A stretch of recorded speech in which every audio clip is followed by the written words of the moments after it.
ఈరోజు మైనారిటీ సోదరులు ఉన్నారు. ఒక్కసారి మీరందరూ కూడా ఆలోచించుకోవాల్సిన అవసరం ఉంది. ఏ ప్రభుత్వం మీకు న్యాయం చేసింది? ఏ పార్టీ మీకు న్యాయం చేసింది? ఏ పార్టీ హయాంలో మీకు పనులు జరగలేదో రెండు విషయాలు కూడా మీరు వేరే చేసుకొని ముందుకు పోవాల్సిన అవసరం ఉంది. మీరు చూస్తే తెలుగుదేశం పార్టీ వచ్చిన తర్వాత మైనారిటీల కోసం మైనారిటీ ఫైనాన్స్ కార్పొరేషన్ పెట్టిన పార్టీ తెలుగుదేశం పార్టీ. మీరందరూ ఎప్పుడు ఉర్దూ అభివృద్ధి కావాలి, మేము ఉర్దూలో చదువుకోవాలి. 13 జిల్లాల్లో ఉర్దూ రెండో భాష చేసిన పార్టీ తెలుగుదేశం పార్టీ. నేనే ముఖ్యమంత్రిగా చేస్తాను.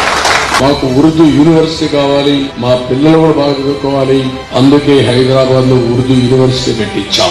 ఆంధ్రప్రదేశ్ లో ఉండే ముస్లిం సోదరులంతా మీరు ఎక్కడికో వెళ్లేవాళ్ళు ఇక్కడ గద్దాకన్నారంటే అలాంటిది నేను ఒకటి ఆలోచించాను. హైదరాబాద్ లోనే ఆజ్ హౌస్ కట్టి ప్రత్యేక విమానాలు హైదరాబాద్ చేయించి నేనే అనేక సందర్భాలు అక్కడికి వెళ్లి మీకు సెండ్ ఆఫ్ ఇచ్చిన విషయం మరొకసారి గుర్తు చేస్తున్నా.